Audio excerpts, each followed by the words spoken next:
Ito ang Presidential Broadcast Service. Radyo Pilipinas. Radyo Publiko Ng bagong Pilipinas para sa bagong Pilipino. Naghahatid ng mahahalagang balita at impormasyon na guugnay ng pamahalaan sa sambayanan. Tulay sa himpapawid ng serbisyo publiko. Radyo Pilipinas. Radyo Publiko. Ang boses ng Pangulo. Sa Iloilo, Radyo Pilipinas. 585 AM. Philippine Standard Time, 10:14 sa aga. Dalina, tukibuntang Western Visayas. Dalina, tukibuntang ang mga solusyon sa problema. Pinaagi sa siyensya at teknolohiya. Sa siyensya, teknolohiya at inobasyon. Dalina, tukibuntang Western Visayas. Dalina, tukibot ang mangugar sa rehiyon. Libuton tahibaluon ta kasaysayan kakultura. Tukib, tukib, tukib, Western Visayas. Tukib, tukib, tukib, tukib, tukib, Western Visayas. Magpamati na sa Tukib sa Radyo Pilipinas Iloilo kada Miyerkules, Huwebes kag Biyernes alas 10 tungtong alas 10:55 sa aga. Tukib Dalina, tukibonta ang Western Visayas. Mabuhay Pilipinas, mabuhay Western Visayas. Dalina, dalina, tukibonta ang Western Visayas. Maayong aga Luzon, Visayas, kag Mindanao. Live nyo kami nga mabatian sa 585 kHz sa lilisuan sa inyong mga radyo kag sa Radyo Pilipinas Iloilo Facebook page. Tukibon, dalina, Welcome na sa panibago naman nga episode sang programa Tukib, ang Science and Tourism Program sang Radyo Pilipinas Iloilo. rehiyon, libuton tahibaluon. Ako ang inyo katukib, kaupod, Hope Tarichante. Kultura. Tukib, tukib, Adlaw kita mga kabiyanan sang Miyerkules, tukib, tukib, tukib, July 29, 2026. Visayas. And as usual, another day, another topic, another guest ang aton makaupod. Tukibonta ang Western Visayas. In a while mga kabiyanan, makaupod naton live via Zoom Mga solusyon si Dr. Christopher Marlo Caipang, sa teknolohiya. ang direktor sang National Institute of Molecular Biology and Biotechnology sang University of the Philippines, Visayas. Siya lang naman mga kaabyanan ang ginkilala bilang kabahin sang world's top 5% scientist. Kasaysayan kag kultura. Baloon naton mga kaabyanan paano ayhan nalabot ni Dr. Caipang ang ini nga international recognition. Tukib, Imagine, no, sa bilog nga kalibutan nangin kabahin, no, sang top 5% scientist tukibon, ang isa ka Ilonggo researcher. So excited kita mga kaabyanan because for me, it's a once in a lifetime opportunity na maka-interview, no, or makahinun-anon ang isa sa mga world's top 5% scientists. sa problema. So tutukan mga kaabyanan ng aton nga interview, no, with Dr. Christopher Marlo Caipang. Tukibonta ang Western. But before that mga kaabyanan, check anay nato ng lakat sang panahon and of course ang aktibidad sang Bulkang Kanlaon. Panahon, hibaluan ta, kanlaon bantayan, alerto kita, stay safe, stay ready, pamatiyan. Unahon nato mga kaabyanan, gikan sa DOST FIVOX. Sa bulletin nga ginpagwa sang ahensya, naglabot sa 11 ka volcanic earthquake ang nabalhag sa makaligad nga 24 oras. Stay safe, stay ready. Samtang ang sulfur dioxide flux naman niya sang Bulkang Kanlaon naglabot sa 1,709 tons.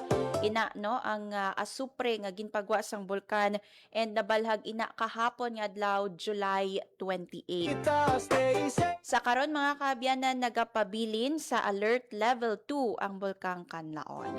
Sa mga kauturan naton sa tiilan sang Bulkang Kanlaon, no, mangin alerto and of course ang aton nga reminder nga mag-preparar sang inyong go bag. Hibaluan ta, kanlaong bantayan, alerto kita. Sa piyak nga bahin mga kaabyanan, i-check man nato ng lakat sang panahon pinaagi sa aton nga DOST Pag-asa. Lakat sang panahon, hibaluan ta, kanlaong bantayan, alerto. Check naton mga kaabyanan kung may ara sang weather disturbance sa sulod sang Philippine Area of Responsibility. And para giyahan kita mga kaabyanan sa pinaka-latest sa lakat sang panahon, yari sa aton nga piyak nga linyang aton nga DOST Pag-asa Iloilo. Hello, good morning. Welcome sa Radyo Pilipinas Iloilo. Hi, hello, good morning. Muna yung aton latest weather update para sa karon nga adlaw sa Wednesday, July 29, 2026. So as of 8 a.m. kaganang aga ay may ara kita duwa ka low pressure area nga gina-monitor. Isa sa sulod sa aton nga par kag ang isa ay sasagwa sa aton nga Philippine Area of Responsibility.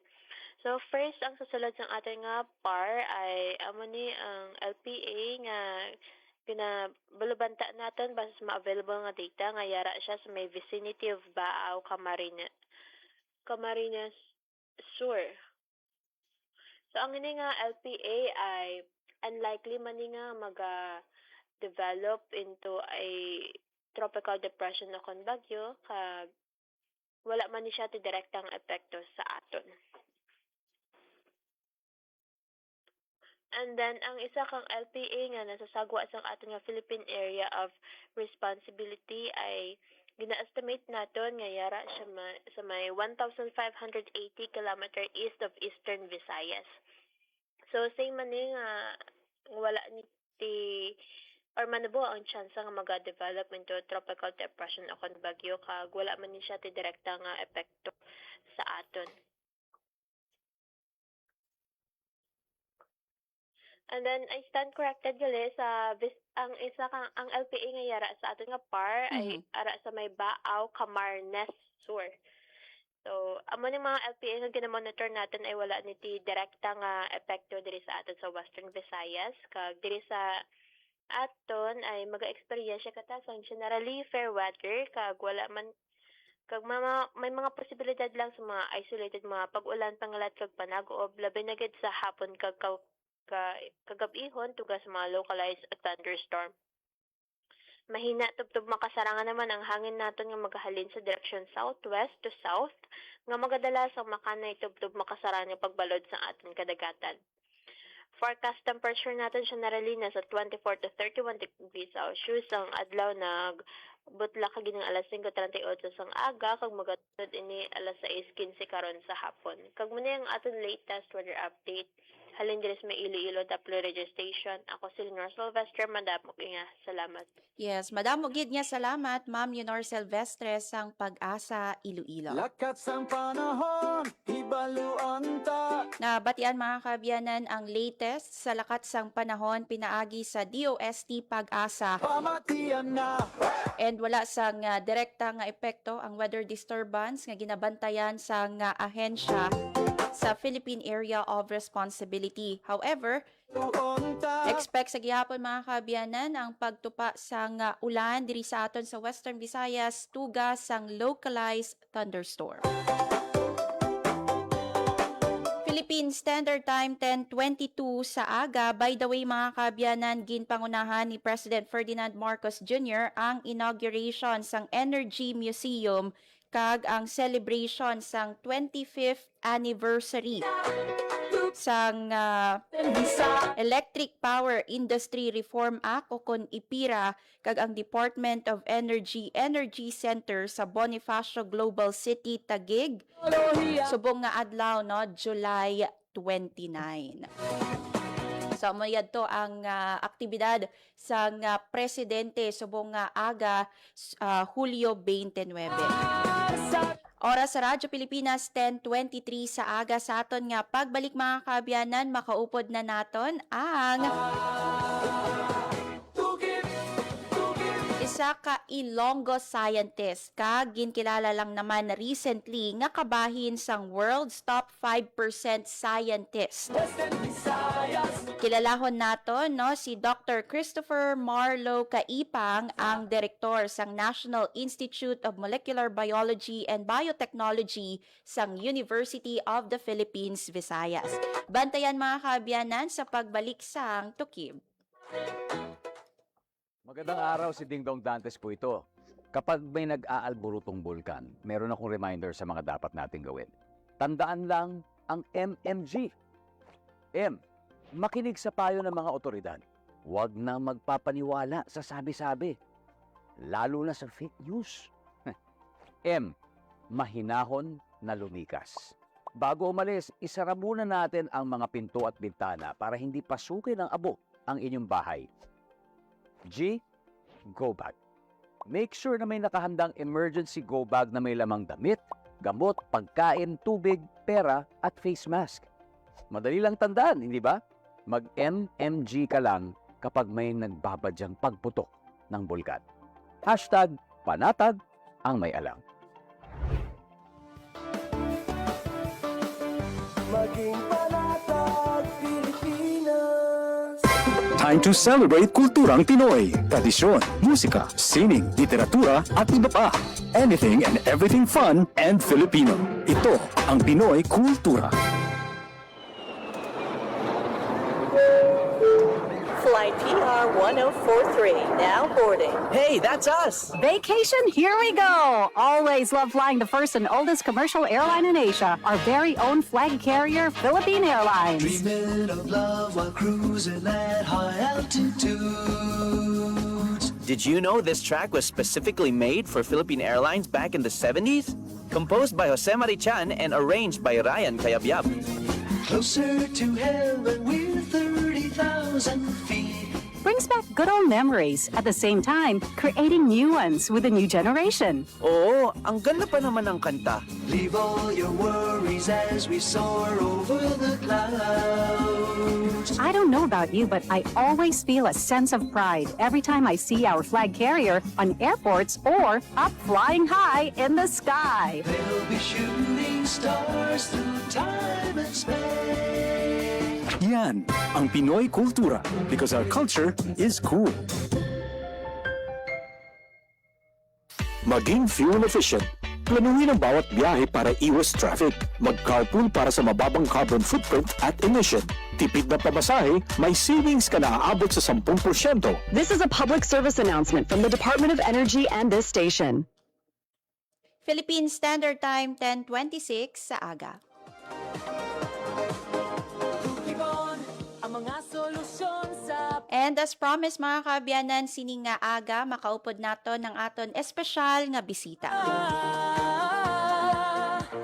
Ang direktor sang National Institute of Molecular Biology and Biotechnology sang University of the Philippines, Visayas, ang editor-in-chief sang Visayan Journal of Science, Technology and Innovation, isa man sa mga IDLAB Awards or awardee no sang IDLAB Awards sang Department of Science and Technology Region 6, and recently isa sa mga ginkilala nga world's top 5% scientist.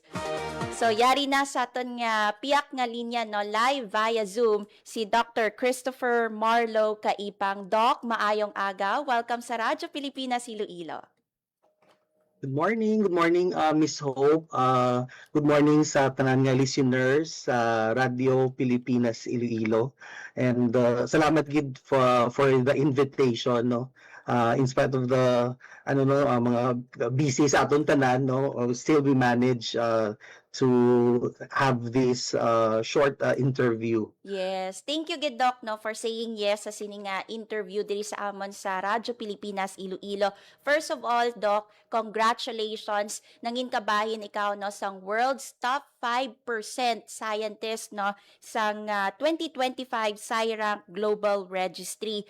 Doc, sang san mo nabalaan ng ining balita, sang san mo nabato ng ining good news, and ano ang feeling apan nga nabaton mo no ang ining good news, Doc? Okay, so sige. Actually, ang ini siyang it's ano gani tawag sila ka-organization nga sila ang naga-rank sa mga tanan scientists sa bilog nga kalibutan. Wow. So I think ginausar ini sa scientists in collect na from almost more than 150 countries. Tapos gin-rank nila around mga 10 million scientists all over the world. Wow. And ang tanan nga ini siya, bali nagimo sila sang metrics. So tanan nga mga publications sa mga scientists, around 20 million plus publications that they got from the database, gid-collate nagimo sila metrics, and then they come up with the ranking of the top 5%. So araman na siya sa website. And then ang ini by chance no ang akon nga friend kag akon man nga classmate sang una sa Tokyo, gin-post niya ang iya result nga he was also included as one no as sa ina nga group no nga top 5%. So gin-post sa Facebook, tapos syempre kay friends kami, so nakita ko ba niya to all my friends, kindly check if your name is also included. Wow. So ako do gin-try ko man gin-click ko tong website, hatag niyang link, and then pag-type ko sa akon nga family name, so nagwa ang ngalan. Wow. So tapos muna, good thing na my name was there, even the ranking was also indicated, tapos ang imong affiliation, and then mai-click ka na dara man mismo nga kung gusto mo to get the certificate. Bali it's sort of a validation. So gin-click ko, amo to nagwa ang certificate nga amo na nga you are in the certified and verified as muna as a top 5% nga scientist globally. So amo to. So from that amo to siya ang actually ano ko to ang certificate, and then some of my ang akon nga mga ang funding agency, ang PICARD, ang Philippine Council for Agriculture and Aquatic and Natural Resources Research Development, sang DOST, nakita nila. So they asked me nga if it's okay kuno nga for them to post it sa ila website. So amo to dayon nag-imo sila sang brief note, and that's what it all that's all started the whole thing. Yes. So pagkita ko, of course no, aside na actually happy is an understatement no. Yes. So it is actually a validation of the long years of research nga ang aton nga ginahimo, wala lang siya gina-consume sa aton nga mga diri sa Pilipinas, but also utilized by other researchers all over the world. So it's a validation of the years of work that I have poured into our research. Yes. But Doc, no, sa IDLAB Awards kay naka-attend ako, although ginpang mention man dito ang imo mga research, no, or mga studies nga conduct, but for the benefits ang aton nga mga tagpalamati, ano ba lang nga mga research, no, or anong mga notable studies yung mga gin-conduct ni Dr. Christopher Caipang? Okay, so ang sa IDLAB Awards, that was in 2022. Yes. So I was one of kami atang first recipient. So tatlo kami sina. So there were 3 areas. So we have the agriculture and aquatic, basic research, and there was on health. So sa aquatic and agriculture ako ang napilian. So ang work ko that time was pagbalik ko gid sa Pilipinas, kay I was after staying many years abroad, so I decided to go back to the Philippines as a short-term balik scientist. Wow. So sang DOST man. So and then that time nakaano ko at first I was at the University of San Agustin. So I got some projects working on biofloc. So masyado na siya ka-technical, no? Yes. So more on improving the technology for shrimp culture. No, so amo na siya ang ginano. And then plus also may araman ko mga other works ang ginaubra on probiotics development. Pero these are all related to fish and in the aquatic systems. So dito no, so we submitted all our ang amon nga mga we created a portfolio and then it was evaluated. So amo na nga I was one of the recipients sa IDLAB award. So amo na siyang work ko basically more on the development of technologies for aquaculture. At the same time nagaano ako sa probiotics development, and now ga-work ako on antimicrobial resistance sa ating mga aquatic systems. So amo na siya basically ang mga obra ko diri sa Pilipinas, no. So it's more concentrated on aquatic biotechnology. Wow, isa man gali ka balik scientist si Dr. Christopher Kaibang. Doc, ang mga studies nimo or research nimo sa patag sang aquaculture, amo man bala ini no ang mga nangin basehan para nga mangin kabahin sang world's top 5% scientist? Yes, partly no, because if ang pag-assess na nila was the time na nag-start ikaw. So it all started even when I was in Japan. That was long time ago, no. So I studied in Japan in 1999, finished my degree in 2005. So may mga publications ako that time which amo na ginisip nila, they also included that in the calculation. And then after sila nagpuli ulit sa Pilipinas and left again for syempre yung thirst mo for doing research, Yes. no. Because at that time although may mga opportunities na dili, but that time hindi pagid, no. Hindi pagid siya amo na ka vibrant at that time. So I said to myself, mas maayo pagid nga to go out and then get more, no, ano ta aton nga knowledge and our skills in research para later on pagbalik ta na din sa Pilipinas ma-apply taman. So I stayed in Norway for quite some time, around 12 years, and then after that I moved to Singapore and stayed there for another 5 years, and then nagbalik diri. So in that span of mga 15 years, so I was working on basically mga all related to aquatic biotechnology. So part na ng aquaculture. So mostly I've been doing a lot of work on mga fish immunology, mga diagnostics, no, and also vaccine development. So that's what I've been working on, and all the publications that I had, amo na siya ang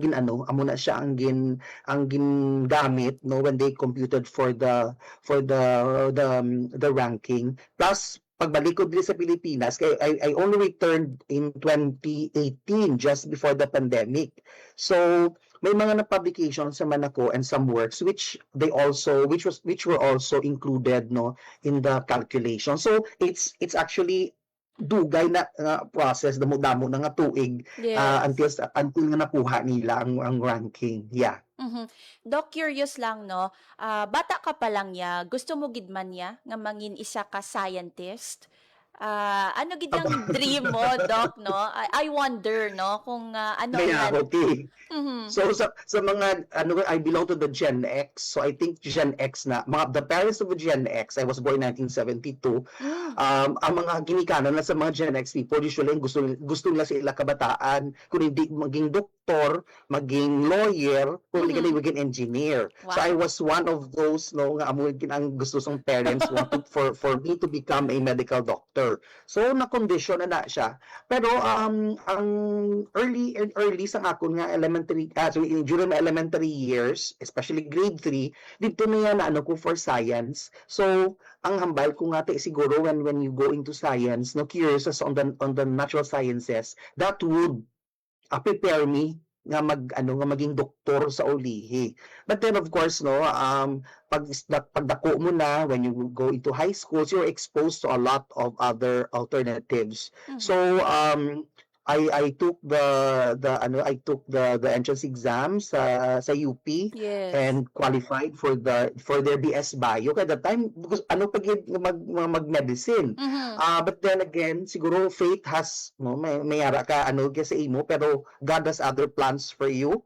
So I took a scholarship exam sa Bureau of Fisheries and Aquatic Resources, fisheries scholarship, which I also managed to get a slot. So and everything from and everything changed from there. So nag-ano ko sa fisheries.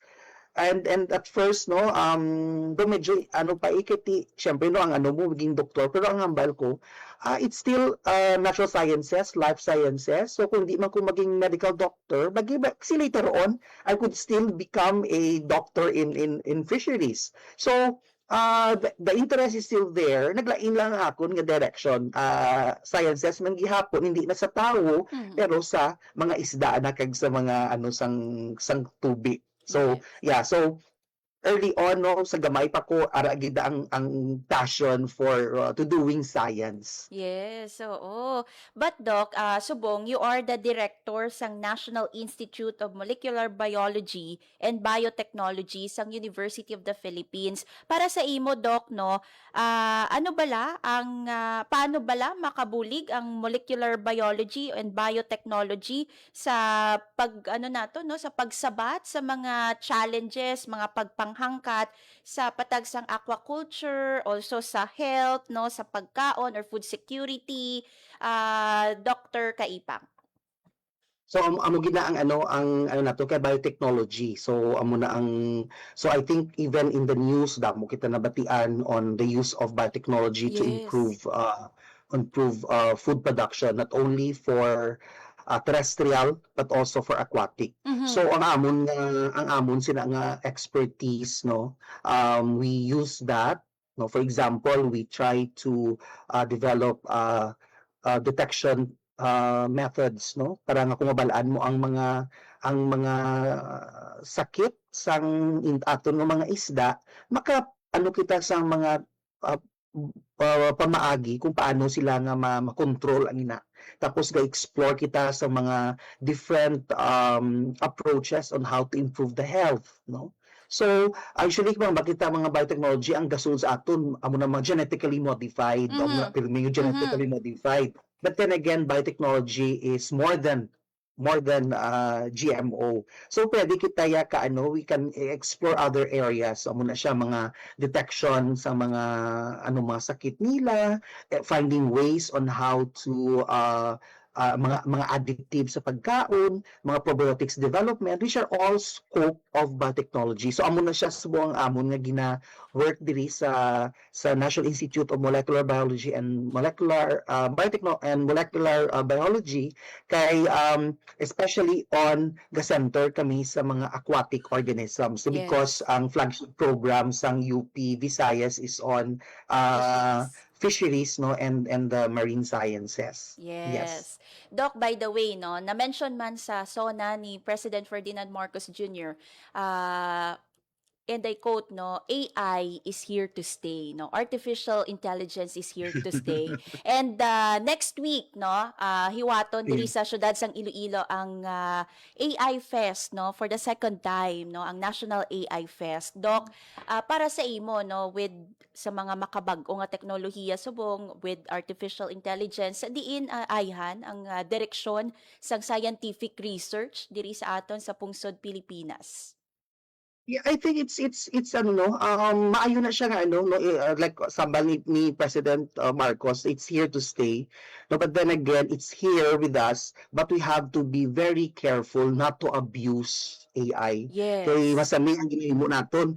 So tanan nga kabuhi AI na lang, even sa aton nga pagtuon tanan na lang AI no, wala na taga panumdum, we never why na ta nagaano sang aton nga kakayahan. In fact, our brains are even much no dako ang neural networks sa aton nga uto compared sa AI nga ina. So gamiton naton siya to help us, aid us in our work, but not total dependence on AI. Ako no, I use that no sa akon nga obra, pero for example ang mga imo nga mga letter, draft ako sang letter and then I use AI to improve. Yes. No? So para mapanami Tapos ang imo nga ang mga grammar, ang mga grammar and everything kiti something hindi mo na makita. And there are certain tones nga may ginasulat ng AI. No, for example, gusto mo siya casual, gusto mo siya formal. So ginabuligan kanila. But then at the end of the day, ikaw man gyapon ma-decide whether for you to accept it. So that's why ginabutang gina nila no na may caveat na sila nabutang. You always have to check on the truthfulness. Kung whether sakto na kayong nag-hallucinate naman na si AI, mabutangan na siya when siya kabalo. Kasi ginag-algorithm na tanan. So for eventually kita na ma-decide, no, we have to screen also and make sure na sakto. So i-verify naton ang ginatag sa AI, i-verify naton whether these are all true or not.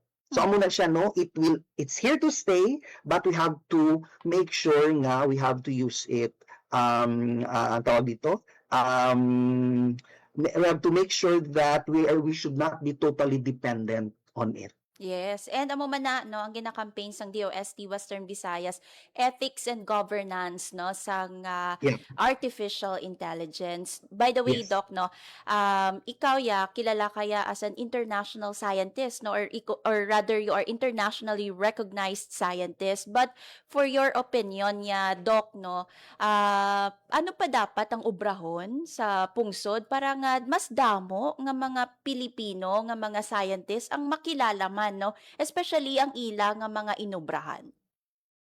Okay, so amo gina no, ang wish ko no nga at least we madamo. So I'm just one of the mandamo mga Filipino scientists are also included. No, but Yes. unless they have to go to the website and type their family name or their names, then they will know if they are included or Yes. not. So for sure madamo na diri kami. No, but compared to our Southeast Asian neighbors, I think gamay pagid no. Mhm. So siguro mataas ta siguro sa Cambodia Mhm. or maybe and probably Vietnam almost kita, pero Indonesia, Thailand, Malaysia and Singapore, they are way ahead of us no. Wow. So but then hindi magiging we're not hopeless no. The government is trying its best to provide infrastructure funding to our scientists diri sa aton. It may not be as taas compared to what our other Asian neighbors have been investing. So but we are slowly no. Sige lang, at least baby steps no, until we could reach and until we could have more. Amo man ang bal ni President Marcos no, that na sa iya sona nga we wanted to have more state universities to be included no, and part of for inclusion of these state universities and colleges top schools is also strengthening their research. Yes. So doing that is mentoring. So for example, those mga fully established na mga researchers can mentor young researchers, early career scientists, no? And together they work on certain projects and then publish and then amo na no, build up no. Kung damo kita diri, even if they have one paper na publish, it will add up. No, so amat no. So we until such time that we have to reach the level nga ato nga gina-desire. So it's providing the infrastructure, funding, connections, established connections not only in the Philippines but also with established professors outside. Recruit more scientists naton sa sagwa. Like ang DST Balik Scientist is one Yes. great initiative na ginano sa aton nga gobyerno no, to attract no. Pero I wish they would stay here for good. Kaya ang subong is nagapon short term or medium term and long term. How I wish they would stay here for good. So what I think over time no, maamat-amat no. So we cannot force the system nga everything to be in place dayon gid no. It has to undergo mga birthing pains Mhm. and at the same time amat-amat, but at least no, we are moving to that direction. Yes. So ako I always believe nga malabutan na no, slowly but surely. So and also another thing is mentoring. So Yes. kita nga mga those who are established researchers, mag-mentor na, no? Para nga may legacy, no? Sige-sige, no? Because if you keep knowledge to yourself, then wala, no? Ikaw lang yang nag-grow, pero wala yung nag-grow ang imo ng mga younger generation. So Yeah. it's also time for you to also share your knowledge and mentor ang mga ulihing tubo. Yes. In other words, wala ni ginadalok no ang aton nga knowledge, Yes. but rather Yes. gina-share naton sa mga Yes, masunod yes. naman nga henerasyon. So, thank Yes, you for reminding us precisely. with that no, Dr. Kaipang. Doc, bago ko ikaw kuhaan sang imong mamensahe no. Again, kilala ikaw bilang director sang National Institute of Molecular Biology and Biotechnology sang University of the Philippines Visayas. Isa man ikaw ka editor-in-chief no sang Visayan Journal of Science, Technology and Innovation. Also a balik scientist and IDLAB awardee no sang Department of Science and Technology. May mga handom pa ba si Dr. Kaipang after no makuha atong mga recognition nga na-mention naton?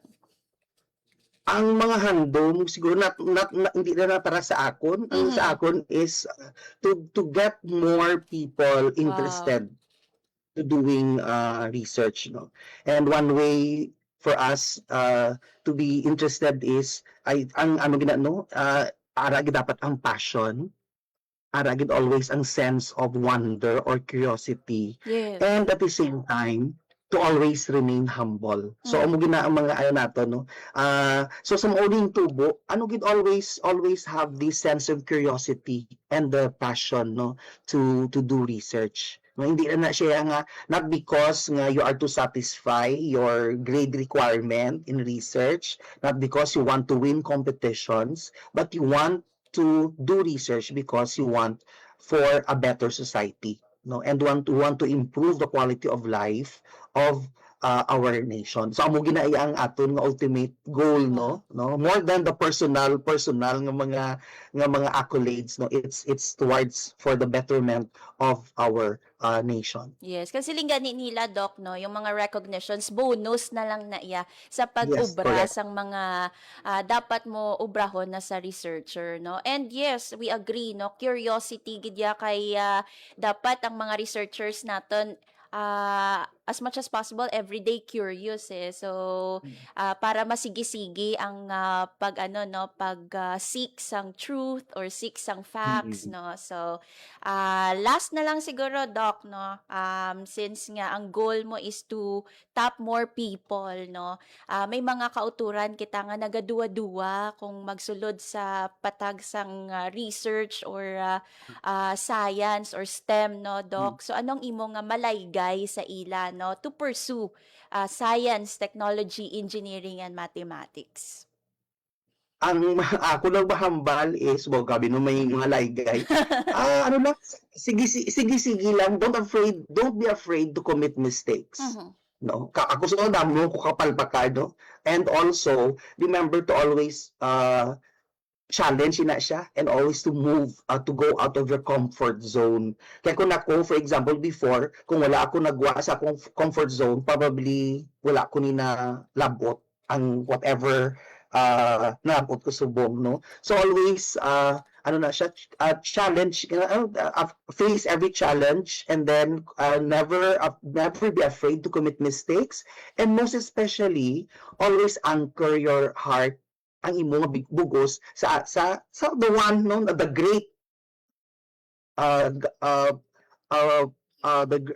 our great God, no, kay siya ginaiya kung wala na siya wala man kita diri. So amo ginaano ang aton nga ipanumdumon sa in everything that we do, no? Always look up to him no sa aton nga whatever ginahimo naton, kag mag-learn to thank him for all the blessings na ginhatag niya sa aton. Yes. With that, Doc, madamo gid nga salamat sa imong pag-upo diri sa programa Thank Tukip no you. sang Radyo Pilipinas Iloilo. Mabuhay ka, Dr. Christopher Marlo Kaipang. Yes. Thank you, Ma'am Ho. Thank you very much for giving me the chance. Yes, thank you gid Doc sa opportunity man no. Sining adlaw sa amon sa programa Tukib sang Radyo Pilipinas Iloilo. Doc, maayong aga, mabuhay. Ngayong aga, thank you very much. Dali na, tukib ang Western. Nabatian mga kaabyanan si Dr. Christopher Marlow Kaipang, no? Sa problema, pinaagi sa siyensya ka. Ang kabahin lang naman, no? Sa world's top 5% scientist. Kibonta ang Western Visayas. Inasandig sa 2025 SciRank Global Register. Libuton tahibalun. And at the same time, siya ang director, no, sa National Institute of Molecular Biology and Biotechnology sa University of the Philippines, Visayas. Ang editor-in-chief ng Visayan Journal of Science, Technology, and Innovation, sanctioned of course by the Department of Science and Technology. Isa sa mga pioneer awardees ng IDLAB Awards. And of course, balik scientist sa Department of Science and Technology. Problema, pinaagi sa siyensya ka, teknolohiya. So what an honor para sa programa Tukib, no, sang Radyo Pilipinas Iloilo nga maano kita subong mag-grace ang isa ka balik scientist and of course isa sa mga internationally recognized, no, nga mga nga scientist. So dako gid ining bagay para sa aton nga programa. Western Visayas. So kabay pa magdamo, no, ang mga Ilonggo scientists naton nga ma-recognize man globally.